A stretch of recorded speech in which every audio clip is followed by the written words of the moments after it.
Hii inaweza kuchukulia kutoka hapa. Inaweza chukua sauti kutoka kwa nini zile.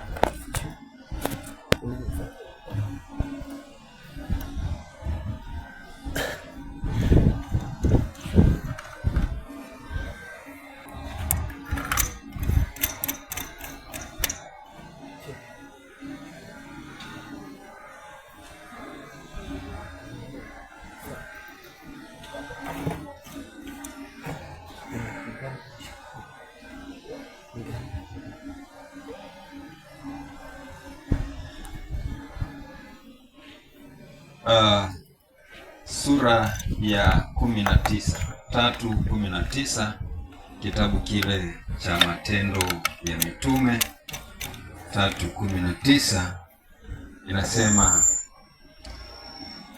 tubuni basi mrejee, ili dhambi zenu zifutwe, zipate kuja nyakati za kuburudishwa kwa kuwako kwake Bwana, apate kumtuma Kristo Yesu mliyewekewa tangu zamani, ambaye ilimpasa kupokewa mbinguni hata zije zama za kufanywa upya vitu vyote zilizonenwa na Mungu na kinywa cha manabii wake watakatifu tokea mwanzo wa ulimwengu. Kile ambacho tunataka tujifunze ni kwamba ni umuhimu wa toba ili wewe kuweza kutembea na Mungu, ili wewe kuweza kutembea na Mungu. Tunaposema tubu, si ile uliyofanya siku ile ya kuokoka peke yake. Haleluya! Kutubu ni kukubali kwamba mimi ni mkosaji, halafu ninahitaji kusamehewa na nimeamua sifanyi hivyo tena. Kutubu ni kugeuka. Nilikuwa ninaenda katika njia mbaya, lakini sasa nimeamua siendi kwa njia mbaya, ninashika ile inayotakikana. Tunaelewa? Kutubu si kutubu dhambi tu, lakini kila wakati unapogundua hauishi kulingana na viwango vinavyohitajika na Mungu, unaenda kumwambia ya kwamba ninataka kuishi vile unavyotaka. Hivyo unatubu. Umegundua upungufu wako, umegundua hauna nguvu, umegundua hautendi pasavyo, si lazima iwe na dhambi, na sasa umetamani uanze kufanya vizuri kuliko vile ilivyokuwa. Hiyo ni toba. Hiyo ni kutubu, ya kwamba mimi nimekuwa nikiishi katika kutokuamini. Unajua kuna watu wanakosa kuamini Kuna watu wanaamini akiombewa anaweza kupona magonjwa, lakini haamini kwamba anaweza kutamikiwa neno pia apate pesa. Yaani ako na imani inayoyumbayumba. Sasa ukigundua hujatenda dhambi lakini una imani inayoyumbayumba. Mshajua imani ya kuyumbayumba? Zamani tulivyokuwa watoto tulikuwa tunaenda tunapanda mahindi au maragwe, alafu ikifika mchana tunaenda tunafukua, yameota, tunaenda tunakaa tena, tunakuja tunafukua. Mlifanya huo utoto? Kwa nini unaangalia mara kwa mara? Ni kama unauliza, ni kweli na hii yangu itaota kama vile ya wazazi wao unayota, ama hii haitaota? Sasa kuna watu nao ukiwaombea wapone ama Mungu awasaidie, wana tabia kufukua ya kusikizia. Niliombewa, ni kweli nimepona? Ni kweli, anapima. Unanielewa? Sasa ukigundua wewe ni wa kuyumbayumba, wa kupima, unatubu, unasema mimi ni wa kuamini, na kile nimeamini kimetendeka, na ndio hivyo, na amen. Yani hakuna kurudi nyuma, yani na iwe hivyo, yani ni hivyo na ni hivyo na ni hivyo. Ndio maana ya amina. Kila tukiomba tunamaliza ombi na amen, yani na iwe hivyo, yani pasipungue kitu, yani pasibadilishwe kitu, yani nilichoomba kwa Mungu ni amen, yani ni hivyo hivyo. Hakuna mjadala, hakuna kupunguza, hakuna kusema kulikosewa. Kama kulikosewa kimeumana ni hivyo, ni amina. Haleluya. Huyo ndio Mungu tunayemwamini. Huyo ndio Mungu ambaye mshakubaliana na yeye, amina inakuwa ni amina kweli. Yes, kigeugeu. Sasa inasema ukishaomba kitu, amini kwamba umepokea na kimekuwa chako. Sasa ukigundua hauna imani ya kupokea, yaani wewe ni wa kuomba tu, unaombaga, hauamini kama nitapokea, ni kweli kama Mungu atanitendea, nimesikia anatendea wengine, sijui mimi kwangu itakuwaje. Unakaa hivyo, una ubaguzi, unaona wewe ni wa kubadilika. Tumeingia wimbo mwingine, nilikuwa kukataliwa. Unakaa wa kukataliwa, unakaa haujipendi. Ukigundua hivyo, unatubu, unasema mimi si wa kujipenda nusu, mimi ni kupendwa full. Mimi nimekubalika, mimi ni wa Bwana, mimi na yeye tupo. Haleluya. Yani si kubahatisha. Yani vile neno lake linasema, unakanyagia hapo, ni hivyo. Hakuna kurudi nini? Hakuna kurudi nyuma. Sasa ukigundua wewe na kuteleza na kurudi nyuma, unafanya toba. Bwana, mimi ni mnyonge wa kurudi nyuma, wa imani haba Tomaso mimi. Bwana, nimekuja kwako, nisamehe, maana wewe mwenye imani kwako akisita unachukizwa naye, na hakuna jambo lolote lililo jema unaweza fanya pasipo imani, maana pasipo imani hauwezi kumpendeza Mungu. Bwana, sijakupendeza kwa sababu nimekuwa sina imani. Yaani toba. Haleluya. Sasa inasemaje? Imesema tubuni basi ili zije siku za kuburudishwa. Msipokuwa mmejifundisha kutubu, kugeuka, hakutakuwa na kuburudika. Wokovu utakuwa mzigo, wokovu utakuwa mchungu. Saa nyingine unauliza, na kuokoka niliokoka nini? Mbona ile mambo huwa nasikia kuokoka ni matamu, mbona sio? Utapata utamu mtu wa kuyumba, mtu wa kubahatisha. Na waokovu wa siku hizi ni wa kubahatisha kweli. Anaombewa na mchungaji huyu, anaona hajapona, mchungaji ana upako, anaenda kwa upako mwingine, anaombewa, anaenda kwa upako mwingine. Sasa Mungu hata asipokuponya ni sawa, kwa sababu imani yako iko kwa upako, haiko kwa mwenye upako. Yaani iko kwa watumishi, haiko kwa aliyewaajiri watumishi. Yaani iko kwa walioumbwa, wewe na mimi, haiko kwa muumbaji. Sasa nakupa wa nini? Kaa hivyo, kauka, hangaika, maana una ujinga kwa kichwa. Sasa leo nimekuja kutu itoke, ujinga utoke, watu wamrudie Bwana Mungu wao. Tubuni sasa ili zije siku za kuburudishwa. Jamani, tunapenda kuburudishwa. Nani apende kuburudika? Tunapenda kuburudishwa, na kuburudishwa kupo, lakini dawa yake inasema tubuni mugeuke. Ile njia ulikuwa unaenda wachana, ule wokovu wa nusu na dona, mara uko kwa mpango wa kando, mara uko kwa Yesu, mara kidogo, unasema nitaokoka baadaye vizuri, kwa sahi wacha ni yumbe. Hautaburudika, hautaona utamu wa wokovu. Lazima utakuwa na windo na vimapepo. Kwa mama mwingine amekuja ameokoka miaka 11, sijui 11, anasema usiku analala na majini na majitu. Uokoka miaka 16 unafanya nini? Miaka moja peke yake, hata siku moja peke yake, hizo madude mmeachana. Kama bado yanakuja, ina maana kuna vizazi vya kando.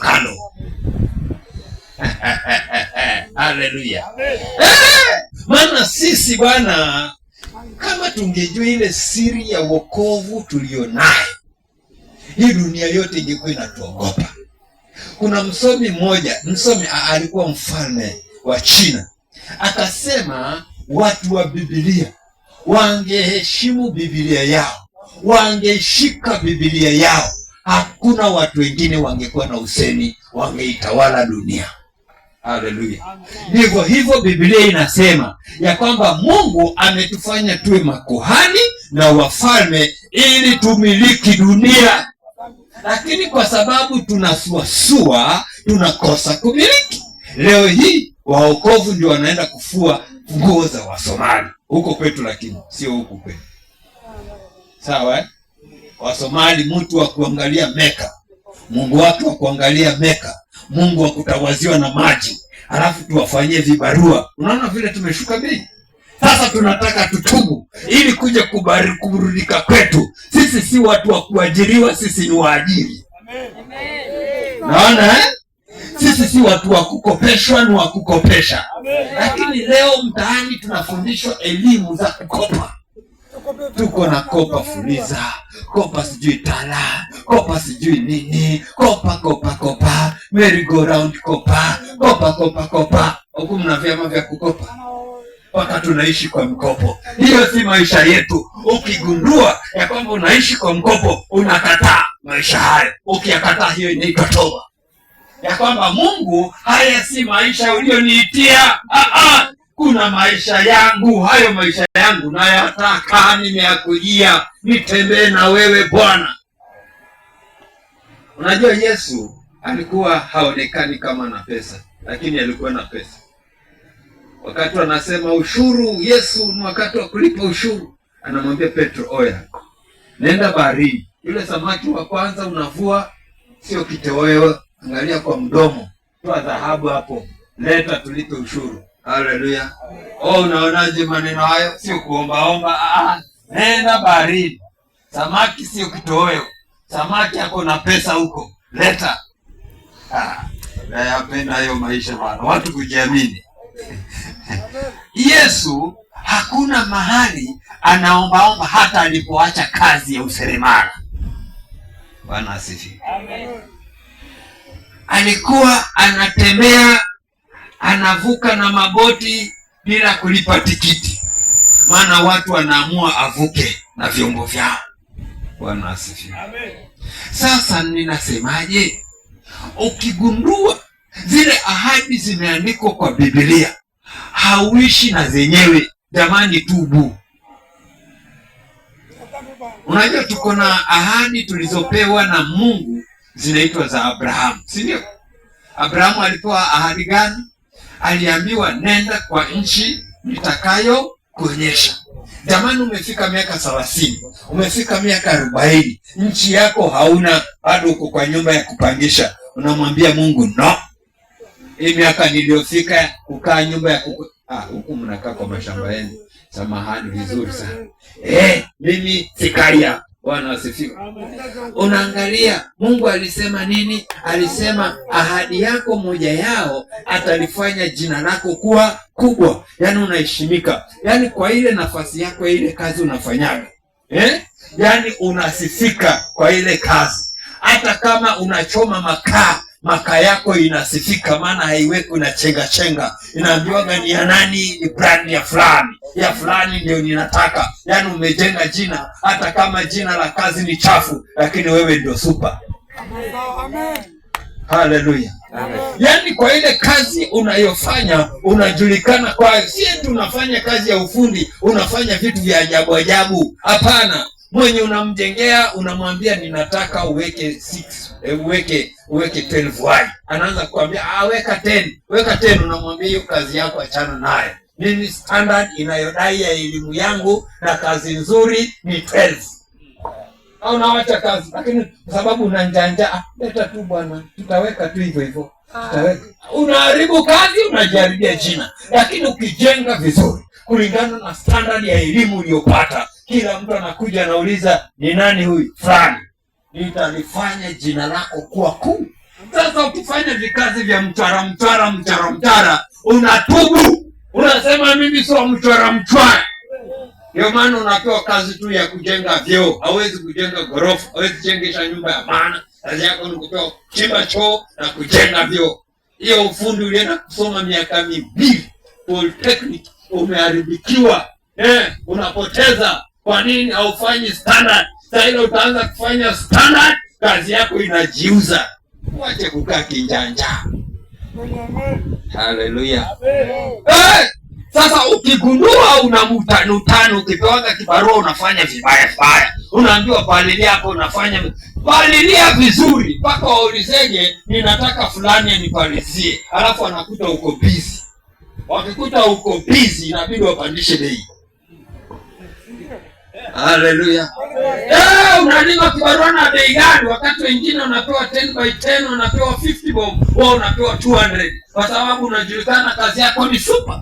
Alafu una train watu wengine. Baadaye ukiwa unaenda kuzeeka, si unaendelea na vibarua, hapana. Ushatengeneza kikundi cha vijana. Unawatrain, unaambia standard ya kazi ni hii, malipo yenu ni haya. Kwa hivyo mashamba yote yanakuitia tena, unatupa vijana huku na huku na huku.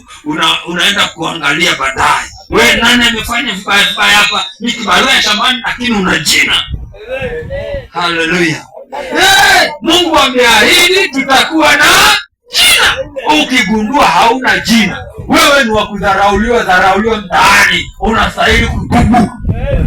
Acha mambo zenu eti komewa nyota, kusafishwa nyota. Acha nini na hizo ujinga. Nasafishwa nyota, na vunjwa madhabahu. Maandiko ya wapi? Injili ya wapi? Injili ya kuzimu. Masomo ya kuzimu. Tana nayo. Mungu ana agano wewe na yeye, si wewe na mhubiri aingilia hapo katikati. Mhubiri anakuja kufanya nini? Wewe na Mungu, yeye ndiye alikuita, yeye ndiye amekupa ahadi. Kama nyota imechafuka, yeye ndiye anajua wewe umechafulia wapi. Kwa nini maana anaenda nakwambia safisha na sadaka fulani? Hazisafishwi na sadaka, zinasafishwa na kutubu na kugeuka na kuacha ujinga ule unafanya, unageuka. Kuombewa utaombewa, utasafishwa nyota sana. Wenzako atatajirika, atanunua Range Rover, wataendesha gari kubwa na washirika maskini. Changamka. Kama wako huku wachukie, wakichukia tupambane. Haleluya. Hatutaki kutumiwa vibaya. Na ukigundua wewe unatumiwanga vibaya, leo uko kwa mwombezi huyu, kesho uko kwa mwombezi huyu, umetumiwa vibaya, nenda kwa Mungu, tubu. Wewe si takataka ya kutumiwa vibaya vibaya. Wewe sio toilet paper, wewe si public toilet. Toka hapo. Sema mimi nimezaliwa mara ya pili, mimi ni mtoto wa Mungu, mimi niko na haki ya kupokea kutoka kwa Bwana, si kutoka kwa wahubiri. Wahubiri wanadamu, watu wakufa. Wako na kitu gani? Maudongo tu haya. Mwingine wamejaa kiburi eti kumuona mpaka ulipie geti. Alipia geti, mwanadamu namlipia geti katakataka gani? Hakuna kitu kama hiyo. Nenda kwa Mungu bila hodi. Toka kwa Mungu. Biblia inasema vizuri, sogeleeni kwenye kiti cha rehema nanyi mtapata neema. Neema ina utajiri wote unataka. Neema inakusafisha nyota, neema inakuvunjua madhabahu, neema inakufunguliwa akili. Unataka uombewe miujiza ya kupata pesa na kazi hautaki kufanya. Wewe ni mjinga wa aina gani?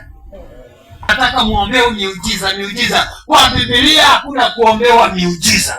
Kwa Biblia unafuata Yesu, miujiza inakuja. Kwa kufuata wahubiri takataka kitu gani? Leo mtakasirika. Unaona sasa? Yaani rudi kwa Mungu. Amesema atafanya jina lako kuwa kubwa, atakufanya kuwa taifa. Kufanywa taifa, yani una watu. Utajiri ni watu, una connection, una partnership, una watu wa dini. Sasa wewe unaenda kuketi, umeokoka, unakaa tu kama watu wa vikao vya Mungu, watu wa kupiga tiki jioni mpaka asubuhi, watu wa kuota ndoto ya kwamba maembe yataanguka na hajapanda mwembe.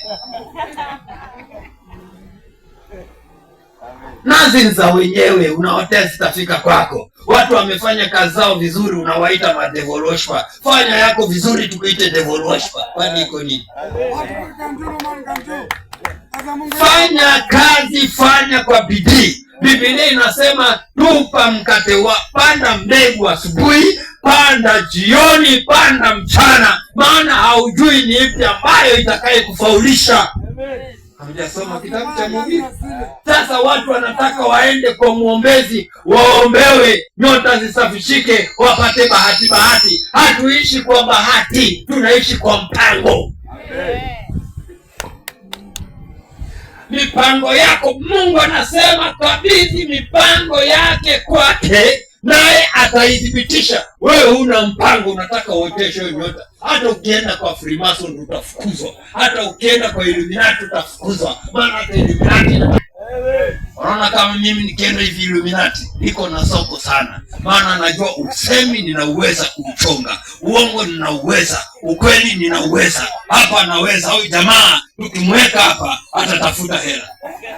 Sasa wewe uko kimkere, unataka ushinde bure, unazunguka kwa manyumba ya wenyewe, hauna mpango, mchana hujulikani uko wapi, alafu unataka usafishie nyota utajiriki. Umefilisika akili. Yaani imekwisha mpaka ya kukopa hakuna. Haleluya. Haleluya. Haleluya. Amen. Yaani ninaomba Wakristo wafunguke macho, wafunguke na ufahamu, na upofu utoke, wajiamini, wajielewe. Hiyo ndio toba. Amen. Ujielewe umetoka wapi, uko wapi, na unaenda wapi. Sasa mtu akubahatisha. Sijui nimerogwa, sijui nimefanywaje, sijui walinitegea, sijui nini. Unarogwa, umeokoka kweli? Unarogwaje ukiwa umeokoka? Umeokoka kitu gani unarogwa? Wachawi wanatakana wakuogope, wewe unaogopa wachawi. Biblia inasema hakuna uchawi kwa nyumba ya Yakobo. Wewe unaogopa uchawi. Umeokoka wapi? Una agano na nani? Hadi tuna waokovu wa ajabu, hawaeleweki, wanakaakaaji. Unajua, mimi nashukuru Mungu. Nilikuwa ninaambiwa kuna wachawi. Nilikuwa sijaokoka, nilikuwa kakijana kadogo. Kwa natumwa naenda kuchukua maziwa kwa babu kule nashuka. Sasa nilikuwa naambiwa ukipata kamti kamewekwa hivyo siruke, sijui nini. Ni sasa zilikuwa zinawekwa kweli. Nyinyi unajua ni wajuzi nyinyi ni wa digital, hamjui hiyo maneno. Ilikuwa zinategwa kweli. Sasa ilikuwa ikifika ni kamtu kafupi kadogo, kamebeba maziwa na mwanusu, ile chupa mwanusu, na anazipiga hivi. Alafu ninapita. Alafu ninaona niko vizuri na sijaokoka bado. Sasa nimeokoka. Sasa lazima wachawi wananishimu. Nikikutana naye lazima atapisha. Haleluya. Maana najua kinichokoza nikitamka tu kimeumana. Anajua nikitamka neno tu kimeumana. Kwa hivyo lazima apite na heshima. Kama alikuwa anakuja anajidai kuna mahali anaenda mission, akikutana na mimi lazima nyoe. Apite kwa adabu pole.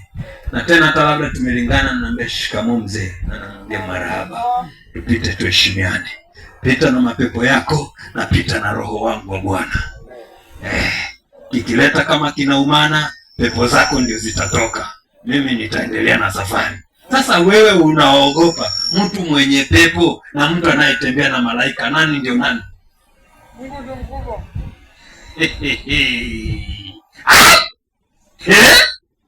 Hapana. Tubuni basi ili zije siku za kuburudishwa. Unajua, kufuatana na huyu Yesu usifanye kuwa mambo magumu. Fungua tu masikio, fungua moyo, au taenda kuombewa. Fungua masikio, fungua moyo. Abrahamu aliambiwa toka kwenu, nikupeleke kwa nchi ile nitakayokuonyesha. Hakuambiwa ni gani. Chake kilikuwa ni kufuata. Nipige kambi hapa, ndio baba. Haya, kambi ndio hiyo. Madhabahu ndio hiyo. Nimechoma nyama, kula nyama baba. Anakaa hapo. Akiambiwa toka Songea, nasongea, naweka hema, anaendelea kuishi. Akiambiwa toka hapa, anatoka. Sisi tunaanza kumuuliza Mungu, na nitafika lini? Nitachukua gharama gani? Aliyekwambia mfuate, fuata. Akikwambia ingia kwa mto, ingia. Akikwambia unapita kwa moto, pita. Kuna watu wa ajabu ajabu. Mungu anamwambia pita hapa kwa moto, anasema nitaungua. Aliyekuita amekwambia pita, tupite.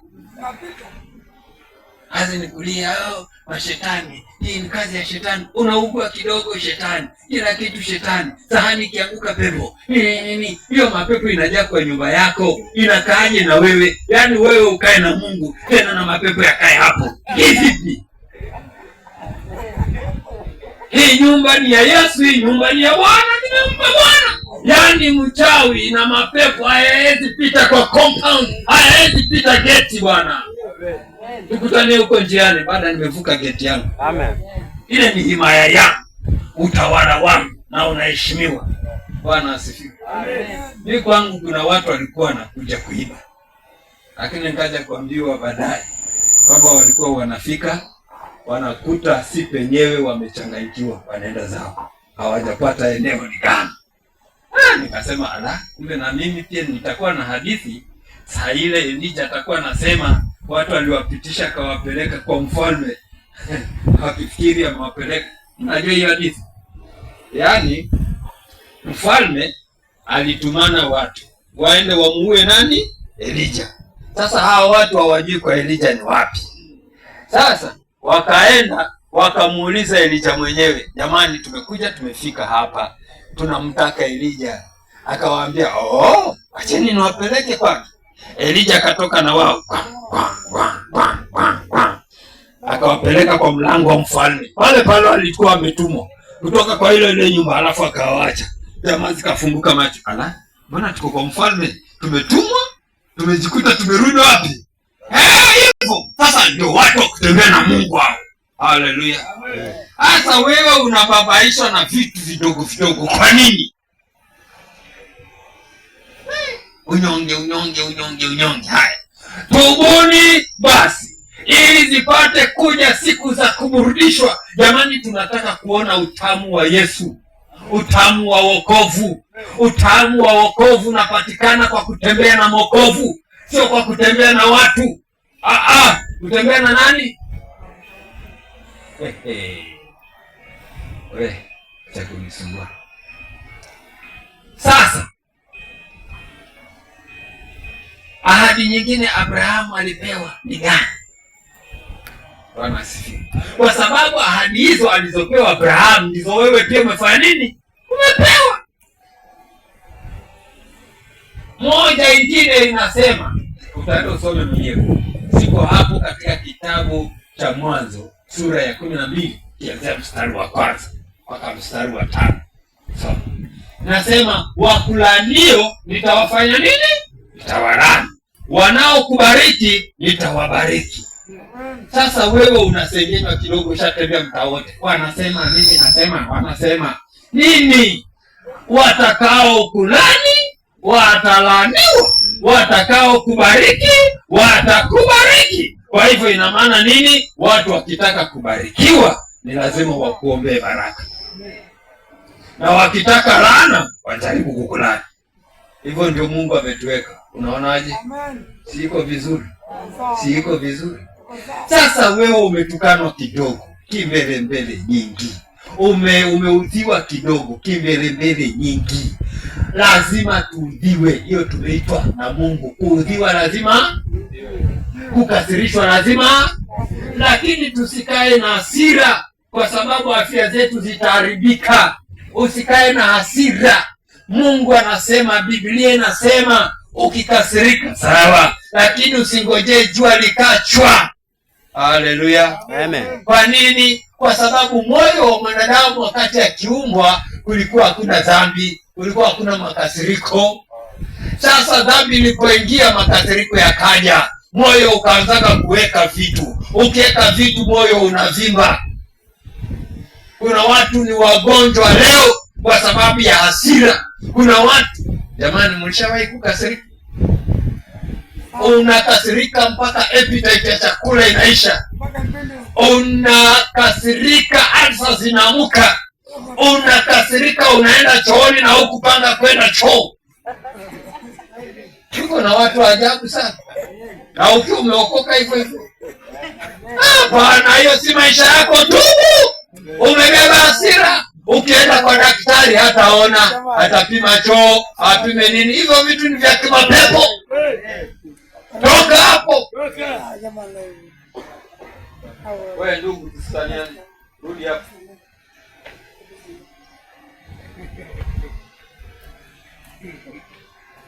Ni unakasirika mpaka hakukaliki, unajifanya simu. Na watu wakishindwa na maisha anajidai kukasirikaga, hataki maswali. Unajiumiza, utakufa mapema. Kwanza wandugu wewe. Ati sasa unakasirika, unajidai umekuja umechelewa. Utaweka maneno, moyo wako utaendelea kuvuja. Ndio maana mnatuachia wajane wengi hapa. Bwana, funguka bwana. Jiamini bwana. Rudi nyumbani mapema, wakuulize maswali, wajibu maswali kama dadi wa nyumba. Chairman, kaki chairman anakudaya kwa sababu leo umeenda ukakosa kibarua, unataka urudi, usiulize maswali, usiulize school fees. Rudi mapema, ulizo maswali yote jibu. Jamani, leo kiliumana, nilienda job haikuwa. Wewe mwanaume gani? Mimi ndio mwanaume hapa, na mimi ndio kichwa, na mimi ndio headmaster, na mimi ndio chairman. Mkishasema yenu yote tutapiga kura, na mimi ndio referee. Na unamaliza unakunja mkia, mwanaume unakunja mkia, unaenda umechelewa mpaka watoto hawajui toka kwa nyumba saa ngapi, unarudi saa ngapi, unawacha huyo mama anasaidia watoto homework, wewe haupo, watoto wataibwa. Wamama wanaiba watoto sana, wameenda wote. Mume wawacha kanisani, wanaume hawaendi kanisani, wameacha mama naenda pasa. Mimi nimewachia mke wangu na watoto wangu kwa nao tu. Mimi sikuji. We kosa kuja, tutakukuta jela. Kosa kuja, unakuwa kwa klabu, utazeeka mapema, watoto watakuwa wa mama, wewe ni utakuwa bure. Unazeeka umefikisha miaka 60, mama anakuwa tourist, anaenda kwa msichana mdogo, kesho kwa mkubwa, utaungua vidole ukipika. Saidia watoto kufanya homework. Haleluya. Ukigundua baba haufanyi hayo maneno, Tubu, rudi kwa line. Simama kwenye kiti yako, tangaza uchairman. Nenda kwa nyumba nyingine mahali fulani, tukakaribishwa na mama, atukaribisha. Tulikuwa kwa mambo ya kanisa vile tumekuja hivi. Tukaribishwa. Kaenda kwa nyumba. Mzee akaja amelewa. Akauliza, ule wanapenda kizunguzungu, who are you guys? Kwambia, we are men of God. Akasema, kindly let the things of the church end there at the church with my wife, not in my house. Nikamwangalia, akasema, I know because I am drunk you do undermine me, but I want to tell you very frank, my friend, that it is the lion that goes hunting, but it is the lioness that go hunting, but it is the lion who chooses the best portions. And here I am. Umesikia huo umongo Anasema simba wa kike ndio huenda kuina, lakini ni simba dume uchagua panono kwanza. Nikasema wewe ni chairman. I like the man. Bwana asifiwe. Hakuna kusuasua, anajiamini katika nafasi yake. Ndio hivyo, Mungu anataka tukae kwa nafasi zetu za uokovu. Tusikae waokovu mara baridi hawajielewi, mara ni wasengenyaji, mara ni waongo, mara wameenda kwa mganga kidogo, mara wameenda kwa muombezi, mara wameenda kuangaliwa ramli. Wokovu gani? Wokovu wa wapi? Wacha matani bwana. Kama unaenda duniani, nenda duniani. Kama unaingia kwa Yesu, ingia kwa Yesu na miguu miwili, full time, mchana na usiku. Hii dhambi inanilemea, nitakuja kuishinda. Shinda sasa. Sio kesho hawajui. Biblia inasema sisi ni kama ndege, wala hatujui mtego umewekwa wapi. Sisi ni kama samaki, wala hatujui nyavu imewekwa wapi? Unaweza kuwa unasema kesho umeingia kwa nyavu, mvuvi amekuvua kitoweo na unanyanya. Jamani, watu wa Mlilo, tubuni, mugeuke. Zije siku za kuburudishwa. Zikija siku ya kuburudishwa, jamani, mtafurahia hii mawe inachimbwa hapa. Mtafurahia utajiri uliofichwa na Mungu. Kuna utajiri hapa. Hivi unaweza ukagundua mgeni akaja, kitu ulikuwa huoni, akaja akaanzisha na akaendelea. Na wewe umebaki wapi? Hamjaona hiyo maneno? Nilikuwa pale kwetu Taveta. Sisi tunatupa maembe mviringo. Unajua maembe mviringo? Kwa nasema maembe ya mbuzi haya. Tunayatupa. Mama akaja Mswahili, akaja akayaokota. Sema akayachanja, akatengeneza achari, akafunga kwa vipaketi sokoni. Akawa anatengeneza hela tukiona. Na vitu vidogo vyo. Na sisi tuko hapo tunafunga na kuomba, tunamgoja Bwana. Bwana utuinue, Bwana utuonekanie. Tafuta maarifa, fanya kitu. My God, my Lord, hallelujah. Zije siku za kuburudishwa.